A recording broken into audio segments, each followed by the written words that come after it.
En la terapia antirretroviral, o sea, TAR, en el paciente con enfermedad renal, realmente el VIH, ustedes pues saben bien que ha tenido una serie de cambios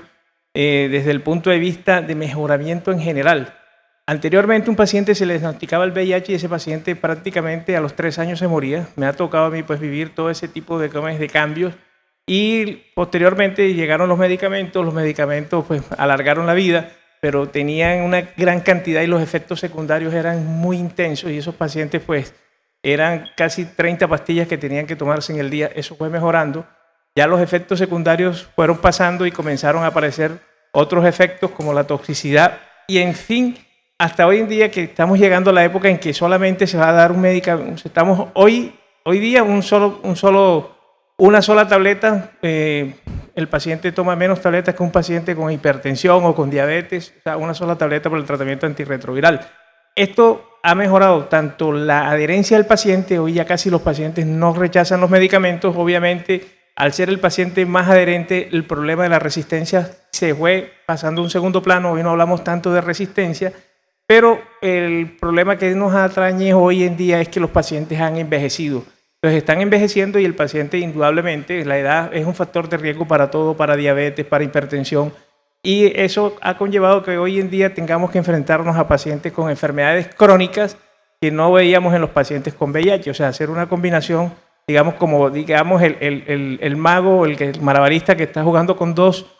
peloticas que antes era la inmunosupresión, los medicamentos, y ahora le metemos otro que es la edad, como decía el primer expositor, el envejecimiento. Y el envejecimiento, pues de las cosas que más afecta ha sido el riñón. Entonces, en resumen, esto es lo que estamos diciendo en la introducción, además de que anteriormente las nefropatías solamente se veían en cierto grupo de pacientes, como en los pacientes que tienen, los pacientes de raza negra, fueron los primeros en los cuales se detectó las alteraciones renales como ente importante. Entonces se habló de la nefropatía asociada a VIH, que era más prevalente en los pacientes de raza negra,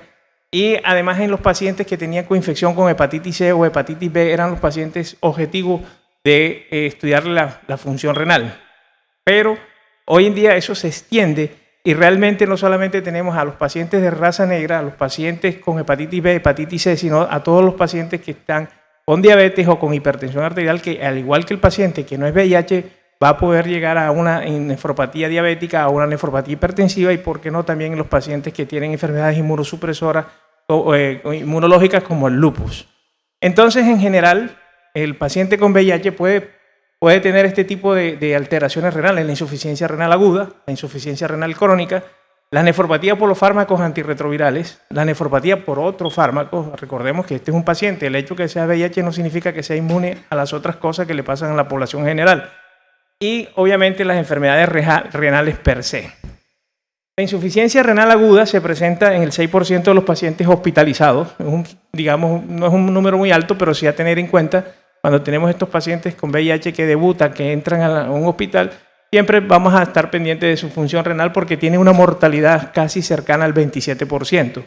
Indudablemente, pues ambulatoriamente podrían ser un poquito más. Ya sabemos que ambulatorio es un paciente que lleva de pronto mucho tiempo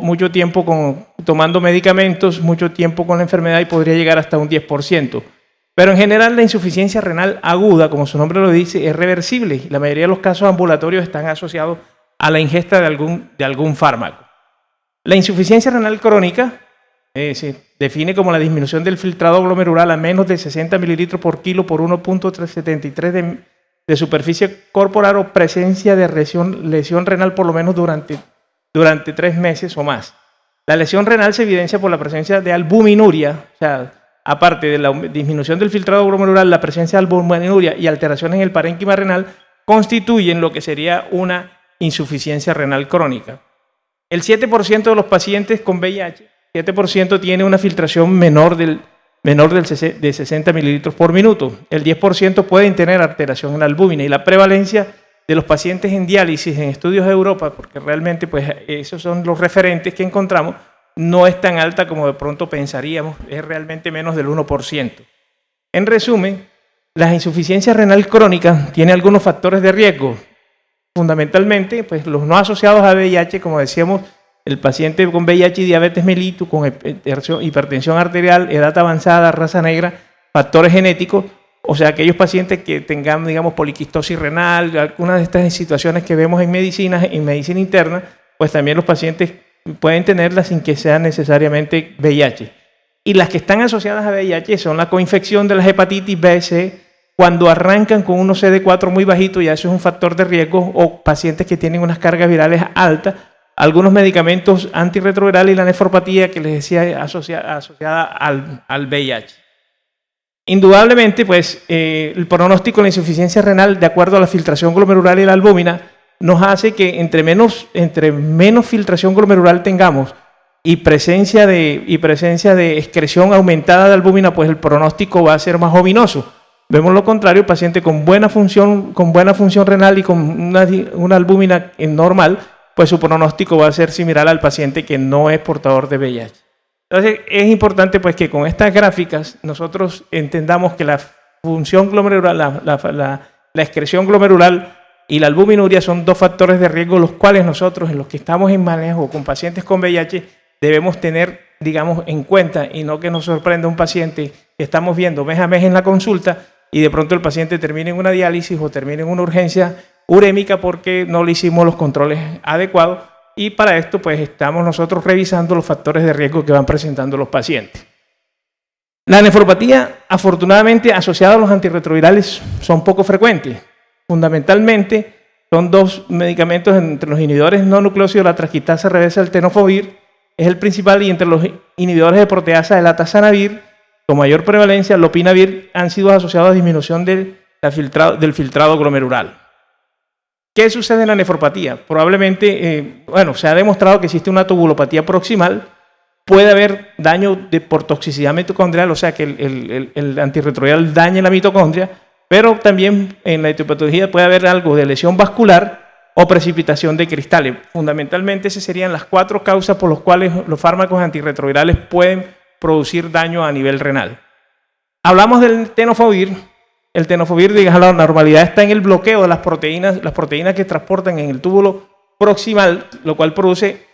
que no se elimine el fármaco y se acumule, y al acumularse el fármaco dentro del túbulo puede producir una necrosis tubular. Esa necrosis tubular es lo que se conoce, digamos, con el nombre, se conoce como un síndrome de Fanconi. El síndrome de Fanconi está asociado a muchos otros medicamentos, pero en este caso particular al tenofovir se da fundamentalmente por un aumento en el fósforo urinario, que es el primer signo de una tubulopatía, al igual que la glucosuria, sin que haya elevación de la glicemia. Entonces esos son los dos puntos claves para uno pensar que estamos ante una tubulopatía por tenofovir. Fósforo y glucosa alta en orina, y fósforo bajo y glucosa normal en sangre. Con esas 4, digamos, variantes, nosotros podemos sospechar que estamos ante un síndrome de Fanconi secundario al antirretroviral. El otro retroviral importante en falla renal es el atazanavir. Al igual que el indinavir, que ya desapareció, la causa nefrotoxicidad es debido a la baja solubilidad del fármaco en la orina a determinados pH, lo cual hace que precipite y se formen cristales, los cuales hacen un daño, digamos, en el riñón, como también una necrosis tubular renal. Ya sabemos que son 2 fármacos que tienen acciones diferentes en la patología renal. Pero existen unos fármacos como que alteran la excreción de creatinina, y lo que llamamos de manera cosmética, porque inhiben que la creatinina se secrete, pero no tiene alteración con la filtración glomerular. Y entre esos básicamente están el dolutegravir y está la rilpavirina. O sea, no tiene alteración de la filtración glomerular, pero sí puede aumentar la creatinina. Dicho sea de paso, sabemos que la creatinina realmente no es un muy buen marcador de falla renal. La creatinina, cuando se eleva la creatinina, es que la filtración glomerular está bastante disminuida, entonces no nos podemos confiar de la creatinina. Cuando usamos estos medicamentos y se nos eleva, podríamos creer falsamente que el paciente está en falla renal, y realmente lo que existe es un aumento, una disminución en la excreción normal de ella, pero no implica datos de falla renal.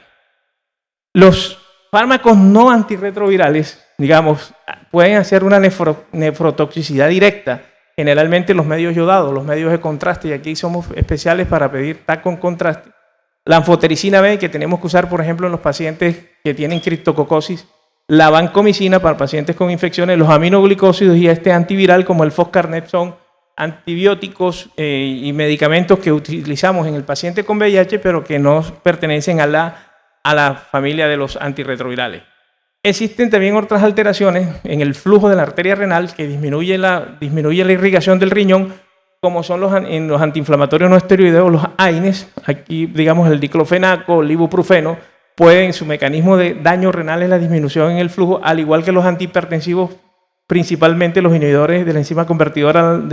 la convertidora y los ARA2. Cuando tengamos un paciente con alteración renal, tendremos que revisar qué son los medicamentos y como esto va en concordancia con lo que veníamos diciendo, que indudablemente pues el hecho de que ya los pacientes puedan vivir más, van a tener las patologías crónicas y entre esas patologías crónicas la hipertensión arterial es uno de las más prevalentes, y el uso de estos dos antihipertensivos bien saben ustedes que son los que más se utilizan en el manejo de la hipertensión arterial.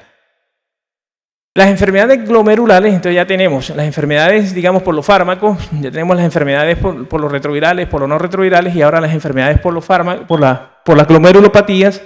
Generalmente, pues la que decía, la principal y la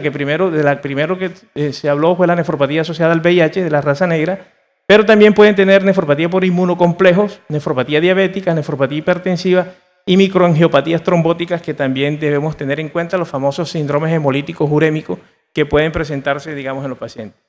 Aquí vemos un esquema, de pronto no sé si alcance, donde miramos las diferentes patologías renales. Por ejemplo, aquí está la nefropatía asociada al VIH, la glomerulonefritis membranoproliferativa, la glomerulonefritis por inmunoglobulina A, la glomerulonefritis membranoproliferativa y el lupus light. Generalmente, de pronto, cuando un paciente con VIH hace un síndrome nefrótico, las posibilidades están entre la membranoproliferativa y la nefropatía asociada a VIH. Muy pocos pacientes con nefropatía por IgA hacen síndrome nefrótico. Ellos más bien lo que hacen es hematuria macroscópica, igual que de las glomerulonefritis agudas. Alteraciones urinarias persistentes, microhematuria, proteinuria no nefrótica, prácticamente que es muy, digamos, no tienen un marcador, mientras que en el fracaso renal aguda, la glomerulonefritis aguda es la que más hace fracaso renal agudo. Paciente con VIH que se le sube la creatinina alta y no tiene ningún factor de riesgo como diabético, hipertensión, debemos pensar que este paciente tiene una glomerulonefritis aguda. Hipertensión arterial en la nefropatía por inmunoglobulina A, y ya en las membranoproliferativas, hipocomplementenia, crioglobulinemia, coinfección con virus de hepatitis B o hepatitis C, las membranoproliferativas son las que mayor prevalencia tienen. Entonces, ¿cómo orientamos nuestros pacientes? Bueno, hay unos estudios que hemos llamado los estudios básicos, es decir, todos los pacientes renales o todos los pacientes con VIH, estas son las pruebas renales que nosotros debemos hacer de entrada. Una creatinina sérica, pero no solamente la creatinina sérica, como les comenté, la creatinina sérica no da una información veraz. Tenemos que hacer el estimado de la filtración glomerular. Podemos hacer una concentración sérica de folato, mirar una proteinuria, hacer los consciente albúmina creatinina en orina que reemplaza la proteinuria 24 horas. Eso ya, proteinuria 24 horas, pues además de ser molestoso para los pacientes, simplemente estas fórmulas, la relación que existe entre la albúmina y la creatinina en orina en una sola muestra, nos da un valor casi similar a la proteinuria 24 horas, y obviamente eso facilita, digamos, al paciente la toma de esta. La glucosuria y el sedimento urinario. Los estudios básicos que le decía, la fórmula clásica que nosotros teníamos, el Cockcroft, ya prácticamente los nefrólogos han dicho, no, eso no sirve, existen otras fórmulas que son más acordes porque estas no tienen en cuenta la raza del paciente, y la creatinina tiene mucha relación con la masa muscular, del paciente, con el sexo. Obviamente las mujeres tienen menos masa muscular y hay que medirlas en otro tipo de parámetros. Entonces la asociación de enfermedad renal crónica hizo esta fórmula que se llama la CKD-EPI, en donde se tiene en cuenta si la creatinina, el valor de la creatinina, si es menor de 7, entonces la fracción glomerular tiene una fórmula diferente cuando la creatinina es mayor de 7. Entonces tiene en cuenta si es mujer, si es varón o si es de raza negra. TKD es, digamos, la nueva guía para hacer la filtración glomerular y esto nos ha mejorado el estimado, porque había muchos pacientes que tenían la fracción glomerular por arriba de 60, pero realmente el paciente después estaba presentando ya datos de falla renal. Entonces, al corregir esto, al hacer de ahora en adelante, de hace unos 10 años para acá, comienzan a llevarse el control con la CKD, los pronósticos han sido mejores y los diagnósticos han sido más eficientes que cuando lo hacíamos con la clásica del Cockcroft-Gaul. Existe esta otra que es la de la dieta, de la diabetes, que es la MDRD, que en inglés significa enfermedades metabólicas para la dieta en los pacientes renales, que también tiene en cuenta la edad del paciente, también tiene en cuenta que si es mujer y si tiene en cuenta que es la raza negra. Entonces vemos que en estas dos últimas fórmulas la raza juega un papel importante para poder estimar la función renal. En el estudio ampliado, aquel paciente que además de tener ya un dato de baja en la filtración glomerular, tiene presencia de albuminuria, nosotros tenemos que comenzar a descartar otras patologías, ya no solamente, digamos, no solamente el filtrado glomerular, sino tenemos que mirar cómo está la concentración urinaria y sérica de fósforo, hacerle unos gases arteriales a ver cómo está su estado ácido bático, hacerle potasio, porque el potasio sérico y urinario, hacerle ya estudios ampliados, estamos hablando de pacientes, no a todos, sino a aquellos pacientes que ya se documenta que tienen albuminuria, hacerle crioglulinemia, hacerle anticuerpos antinucleares y hacerle complemento para poder llegar más fácil a un diagnóstico si estamos ante un paciente que tiene un lupus o si tiene un paciente que tiene, digamos, un síndrome de Fanconi dentro de, pues, del contexto asociado a la enfermedad del VIH. Y estas son las fórmulas que pues, encuentran ustedes, por ejemplo, la excreción fraccional del fosfato, sospecha que si hay una alteración del fósforo que sea mayor a 0.2, aquí tenemos en cuenta la creatinina sérica y el fósforo urinario con la creatinina urinaria, se hace esa ecuación y nos puede evidenciar que existe una excreción alta de fósforo y nosotros podemos tomar determinaciones de pronto de cambiar el paciente, si está tomando un tenofovir, suspenderlo o cambiarlo a la nueva fórmula, que el TAF, que podría mejorar, digamos, el pronóstico de este paciente, porque si recuerda, la mortalidad se eleva bastante, un 27-30% en los pacientes que, aparte del VIH, tengan insuficiencia renal. Entonces, ya teníamos el enfoque de un paciente que va a la primera visita con VIH. Este paciente, pues es importante analizar los factores de riesgo como la raza negra, la carga viral elevada, el reencuentro de CD4 por debajo de 200, las coinfecciones, si es hipertenso, si es diabético, si tiene algún otro fármacos, digamos, que el paciente tome, si tiene antecedentes familiares de alguna nefropatía y si tiene más de 60 años. Evaluación inicial, la función renal con la fracción, con el filtrado glomerular con la fórmula CKD-EPI, evidenciar presencia de proteinuria por el índice que les decía de creatinina sérica contra albúmina y la tira para si hay glucosuria. Si esto está normal, pues seguimos el seguimiento anual normal de los pacientes, al año le volvemos a repetir, pero si ya hay alterada y si vemos que el paciente tiene una filtración glomerular con esta fórmula menor de 60, ya tenemos que pensar que este paciente, pues, revisar cómo está ese sedimento urinario y enfocarnos hacia otro tipo de patologías, investigar si el proceso es agudo o es crónico,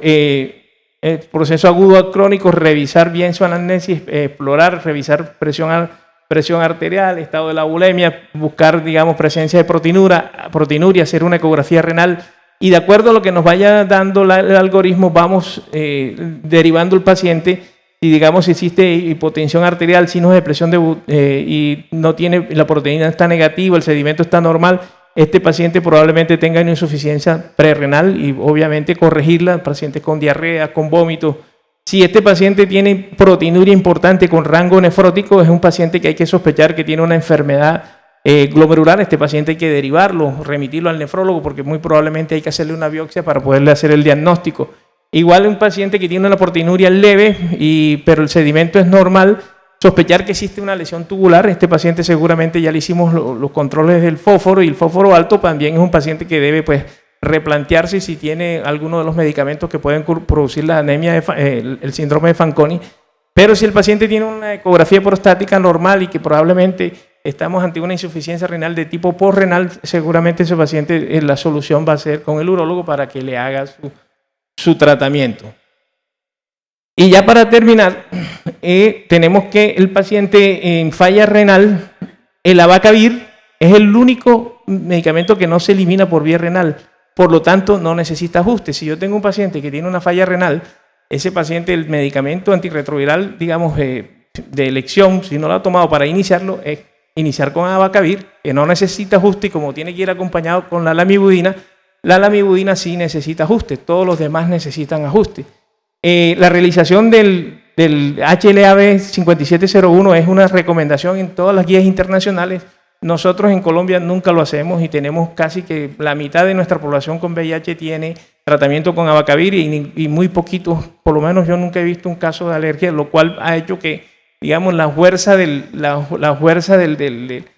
colombiano pues, le está dando ventajas en el sentido de que no hemos necesitado este tipo de pruebas, gracias a Dios, porque eso implicaría pues, un mayor costo y ustedes saben de lo que estamos hablando con la situación de las autorizaciones. El otro medicamento inhibidor no nucleócido es el tenofovir. No se recomienda en pacientes con insuficiencia renal crónica. O sea, tenemos las dos caras de la moneda, en el que se recomienda y en el que no. Pero en pacientes que están con suplencia, que ya entran a diálisis, estos pacientes podríamos usar tenofovir si de pronto el escenario es un paciente, porque aquí es muy fácil decirle, como dice, no tome trago.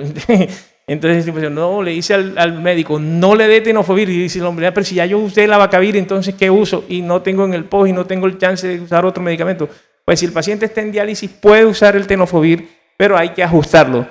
Lo más importante en los pacientes con falla renal, que tenemos que hacer los ajustes en los medicamentos, es que las coformulaciones no van a servir aquí. La tripla, los comedicados no van a servir porque no tenemos formas de hacer los ajustes, por lo menos hasta el momento no ha sido. De los inhibidores no nucleócidos, ahí donde está el grupo del efavirenz, la nevirapina, el rilpivirine, puede producir la elevación cosmética que le decía la creatinina, no se ajusta en fallas leves o en falla moderada, podemos seguir dando la misma dosis, pero si ya hay una falla importante, podría uno buscar otra opción, o sea, efavirenz y nevirapina realmente no requieren ajuste y una opción que uno podría tener un paciente hacer nevirapina o efavirenz con abacavir y ponerle la lamivudina ajustada. Sería, digamos, un esquema de primera línea en pacientes con falla inicial. El dolutegravir igualmente, al igual que el rilpivirine, lo mismo, aumento cosmético de la creatinina, no requiere ajuste en fallas leves a moderadas, pero en severa habría que evaluar riesgo-beneficios mientras se tienen más estudios. En conclusión, la enfermedad renal en los pacientes convivientes con VIH cada vez hay que estar más atentos porque está apareciendo con mayor frecuencia debido al incremento de la longevidad, o sea que es una condición de la edad, y muy pocos antirretrovirales, por fortuna, no alteran la función renal, por lo tanto se considera que la terapia antirretroviral es una terapia segura. Por último, la bibliografía, como les dije, pues fundamentalmente todo está en este documento de consenso que está tremendamente bien y todo paciente que maneje VIH debería conseguir este documento, tenerlo allí porque ahí nos habla de incluso el paciente cuando va a trasplante renal, qué estamos haciendo, nos dan las fórmulas, nos dan todo, es un documento muy completo. Y lo otro lo hicimos con el proyecto Ester, que es el proyecto que hace el ministerio, que muchos de aquí, pues me imagino que han estado ahí. Básicamente el consenso es casi que los mismos autores que estuvieron en el proyecto Ester son los que lo llevan y pues es una revisión bastante importante. Bueno, muchísimas gracias.